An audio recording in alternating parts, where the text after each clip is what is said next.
मुल्क की तरक्की में मईशत रीढ़ की हड्डी की हैसियत रखती है, लेकिन बदकिस्मती से इस रीढ़ की हड्डी को जोड़ने के लिए हमें अब तक IMF का सहारा लेना पड़ रहा है। गो कि मईशत के मैदान से कुछ अच्छी खबरें सामने आ रही हैं। मुल्क की ज़र मुबादला पर अगरचे दबाव है, लेकिन इसके बावजूद मुल्क की ज़र मुबादला 16 अरब से तजावुज़ कर गया है।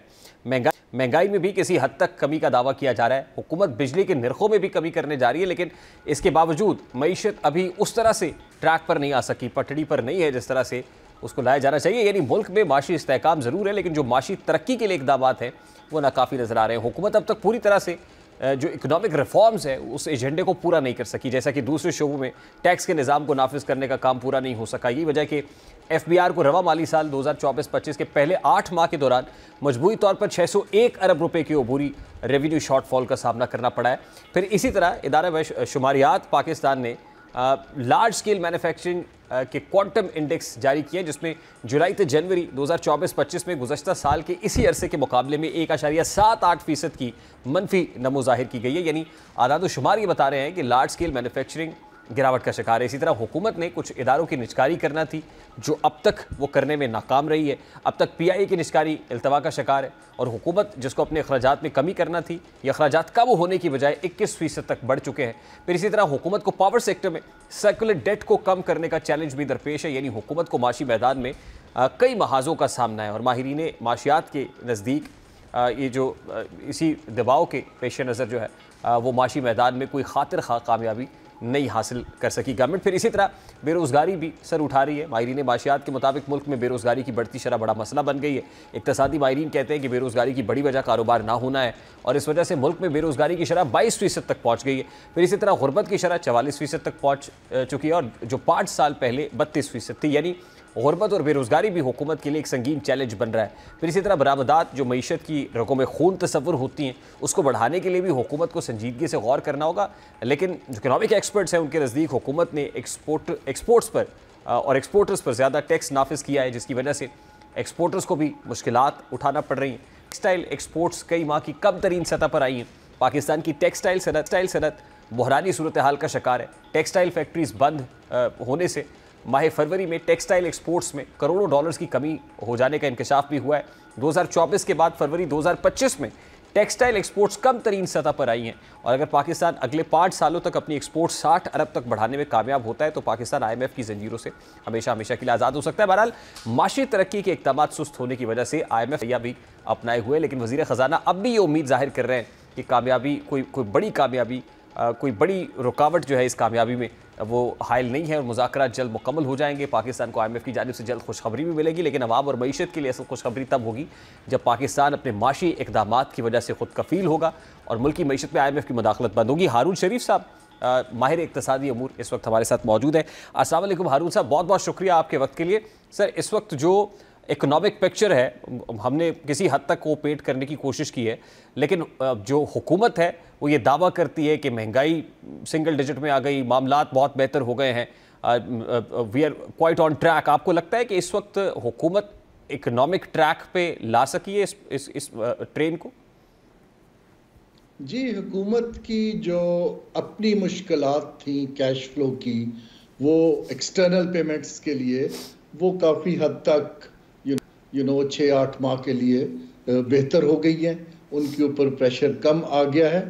तो ये तो जिसको मैक्रो स्टेबलाइजेशन कहते हैं, उसमें हुकूमत डेफिनेटली पहले से कंफर्टेबल पोजीशन में है।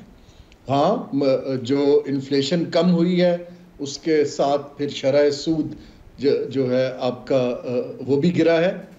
ये चीज़ें हुकूमत को बिल्कुल क्रेडिट लेना चाहिए, बनता है। लेकिन सवाल ये पैदा होता है कि आया किसी डेवलपिंग कंट्री पाकिस्तान के लिए हमें सिर्फ इन्हीं इशारियों को देखना है? देखिए ना, जो हकीकत है आपने बहुत से नंबर्स दे ही दिए हैं, लेकिन हमारी इन्वेस्टमेंट टू GDP रेशो 15% से कभी आगे नहीं बढ़ी और अभी 13 पर आ गई है। तो इसका मतलब है कि इन सब चीज़ों के बावजूद हम जो है इन्वेस्टर को अट्रैक्ट करने में नाकाम रहे हैं। हमारा track record state own enterprises के लॉसेस का बहुत बुरा है। हम उसको नहीं कर पाए, ना अब कर पाए, ना नियर पास में कर पाए हैं। तो लोग कहते हैं कि ये लोग नहीं कर सकते, लेकिन एक बड़ा नुक्ता ये है कि जो इस वक्त माशी ढांचा है जिसके अंदर तकरीबन 60% सर्विसेज हैं, बाकी 20-20% सनत और ज़राअत है, वो 250 मिलियन की पॉपुलेशन को बाइज्जत रोजगार देने या इकोनॉमिक अपॉर्चुनिटीज के लिए साजगार नहीं है। हुकूमत को पॉलिसीज चाहिए कि जहां वो इस ढांचे को बदल कर 3-4 फिल्टर्स के मुताबिक ढाले, कि ऐसा माशी ढांचा हो जो रोजगार क्रिएट करे, जो प्रोडक्शन बढ़ाए, प्रोडक्टिविटी बढ़ाए, एक्सपोर्ट बढ़ाए, और फ्यूचर की जो AI बेस्ड इकोनॉमीज बन रही हैं, नॉलेज बेस्ड, उसकी तरफ हमें लेकर जाए। हम अभी तक ओल्ड स्कूल उन्हीं सनतों पर, उन्हीं रियल एस्टेट पर, उन्हीं प्लाजों पर वहां फंस के रह गए हैं।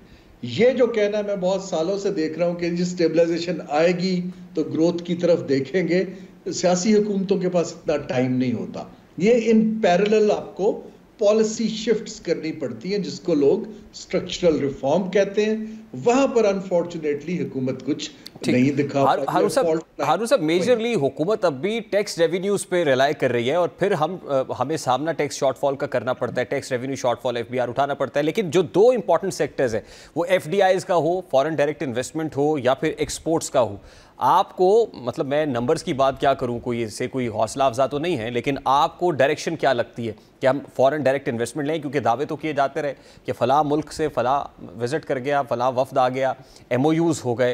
ये मामला MOUs से आगे बढ़ सका?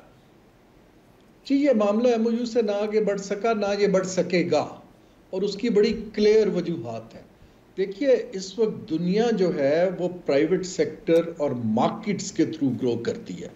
हम जो है वो गवर्नमेंट टू गवर्नमेंट डील करते हैं। जो वजीर आजम और उनकी टीम का काम है कि आप दरवाज़ा खोलें प्राइवेट सेक्टर के लिए, प्राइवेट सेक्टर खुद आगे जाके लीड लेगा। लेकिन यहाँ पर क्योंकि आप सिर्फ हुकूमत की मिनिस्ट्रियों से करते हैं, तो वो काम आगे बढ़ नहीं सकता। ना तो उनको आता है, एक सलाहियत नहीं है, दूसरा ये है कि उनका काम नहीं है। एक तरफ हुकूमत कहती है कि हमने कारोबार नहीं करना, लेकिन साथ हम इन डील्स में जाते हैं।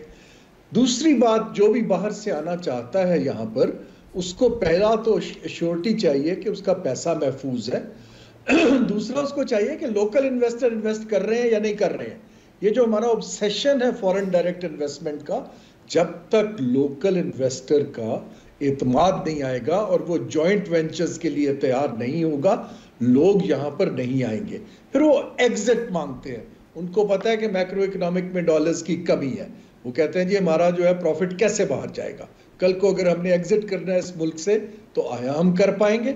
हमें ये चीज़ें और डिस्प्यूट रेजोल्यूशन इनकी तरफ जाना है, ना कि हम MOUs के नंबर्स फ्लोट करते रहें। उससे हमारा अंदरूनी और बैरूनी एतमाद बहुत हद तक गिर गया है। हारून साहब, लास्टली देखिए, हुकूमत जो क्लेम कर रही थी, हमने सुना कि 23 मार्च को बिजली के नरखों में कमी का ऐलान कर दिया जाएगा। IPPs के साथ सेटलमेंट हुई है। IMF को जो है इसके लिए राज़ी कर लिया गया है कि ये ब्रीदिंग स्पेस अवाम पाकिस्तान को दे दी जाए। ये कॉस्मेटिक्स हैं या आपको लगता है कि लॉन्ग लास्टिंग होंगी?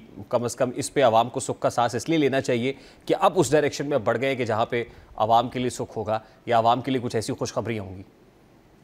जी, जो मैंने थोड़ा बहुत स्टडी किया है, इसमें मेजर फैक्टर जहाँ से ये रिलीफ आएगा, वो हमने जो बैरूनी ऑयल की कीमतें गिरी हैं, क्रूड की, हमने लेवी को बढ़ा के कुछ कैश फ्लो ले लिया है, उसको हम बिजली में पास ऑन कर रहे हैं। ये सस्टेनेबल नहीं है, क्योंकि ऑयल प्राइसेस आपके कंट्रोल में नहीं है, कल को ऊपर जा सकती हैं। दूसरा ये है कि जब तक हम अपने लाइन लॉसेस नहीं कम करते और जब तक हम डिस्ट्रीब्यूशन सिस्टम के लॉसेस नहीं ठीक करते, तब तक हमें पास ऑन करना कोई भी रिलीफ सस्टेनेबल बेसिस पर बहुत मुश्किल है। और ख़ास तौर पे IMF प्रोग्राम में देखिए, हमारे इनपुट कॉस्ट्स कंपेटिटिव नहीं रही, क्योंकि हम पावर सेक्टर को डील नहीं कर पाए। हम इसको अभी भी 50% महंगे फ्यूल पर हैं, ऑल्दो इस साल थोड़ी सी कमी हुई है, और इसको मजीद कम करने का, या तो हम कॉस्ट, बिजली बनाने की कॉस्ट गिरा लें, या हम साइमल्टेनियसली गवर्नेंस बेहतर कर लें और वो पास ऑन करें लोगों को, तो उसमें बेहतर रहेगा। मैं आखिर में आपको ये कहना चाह रहा हूँ कि हुकूमत सारे काम नहीं कर सकती, उनमें सलाहियत नहीं है। उनको चाहिए पावर सेक्टर या एक आध रिफॉर्म को पकड़े, स्टेट और एंटरप्राइज, और लोगों को करके दिखाएं कि लोगों को यकीन आए कि ये लोग कर सकते हैं। जो खाली बातें हैं अनफॉर्चुनेटली उसमें हमारे कंपेटिटर्स जो हैं वो इन्वेस्टर्स को भी लिए जा रहे हैं। कंबोडिया है, वियतनाम है, बांग्लादेश है। हम लोग जो हैं लोगों को बिलीव नहीं ये दे पा रहे कि हमें वाकई हमारे पास इकोनॉमिक एक डील है जिसमें आप आकर इन्वेस्ट कर सकें।